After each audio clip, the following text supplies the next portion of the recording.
Hi everyone, welcome to TwoTwins in EVE, your weekly update for EVE Online stuff. I am your host, delonewolf.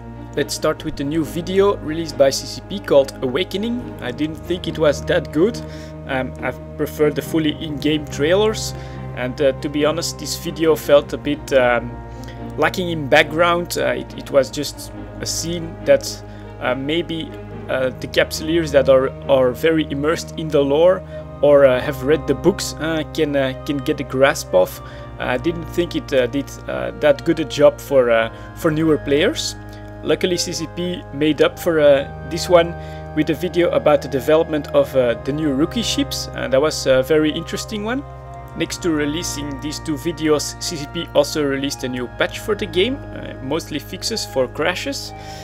To be honest, from the last few patches, to me the client feels a bit more sluggish than before.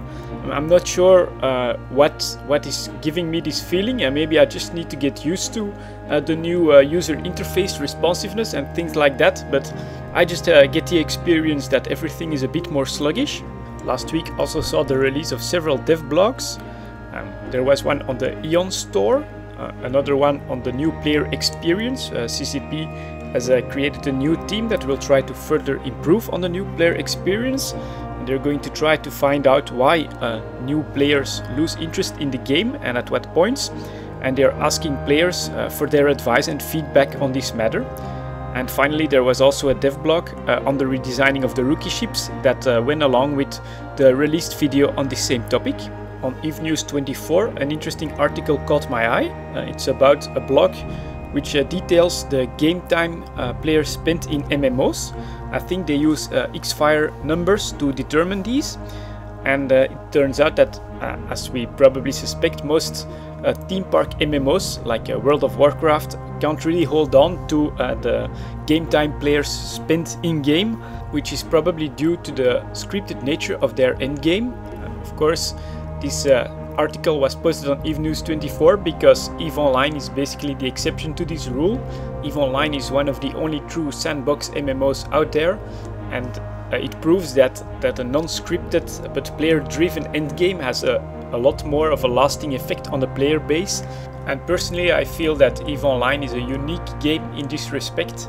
The player-driven content is really what makes or breaks the game, and I do get like a sense of pride that I play EVE Online. I think this topic is best illustrated by what was said in the CSM minutes, that once a player has been subbed to EVE Online for 3 years, the chance that he stops playing EVE Online becomes almost non-existent. I don't think there's a game out there except for EVE Online that can boast such a claim. A few smaller tidbits that I should give a mention as well is that the final list of the CSM candidates has been made available, and the session change timer has been lowered to 10 seconds, so they're doing very well on that end. Finally, my personal week in game. First of all, Arek Jalan. It's been pretty quiet on the role-playing front in the last few weeks, maybe even months, but Arek Jalan is coming out with a new project called Snapshot, which will aim to capture a scanning image of all the wormholes in HiSec almost simultaneously. So basically they want to get like an overview of all the active wormholes at one time throughout HiSec, and they're going to try and organize like an event for this. It's in my opinion a very ambitious project, and I'm curious to see what the results will be. And I spent a lot of time in the help channel over the last week while mining, and there was like not really a discussion but a topic that came up.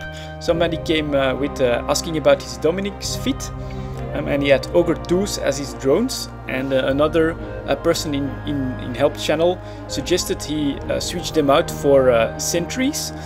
I myself claimed that ogre 2s were fine, but he was adamant that sentries are much better than them. Personally, I believe that the travel time is of course the drawback of the ogres too, the ogre 2s, but this evens out with the need for an optimal that you have with your sentries. In my opinion, they will work out to be pretty much equal, so that's why I said that ogre 2s were fine in the Dominics. For level 4 missions. The only real difference in my opinion is that sentries need a lot more micromanagement, and I personally prefer the easy way you can use ogre 2s against the need to switch out from long range to short range sentries and to watch out for the optimals of the enemies. So I was wondering what your thoughts on this. Are ogre 2s as good as sentries for level 4 missions, or would you agree that sentries are the better choice? Let me know in the comments. Anyways, that's it for this week, and I'll see you all next time.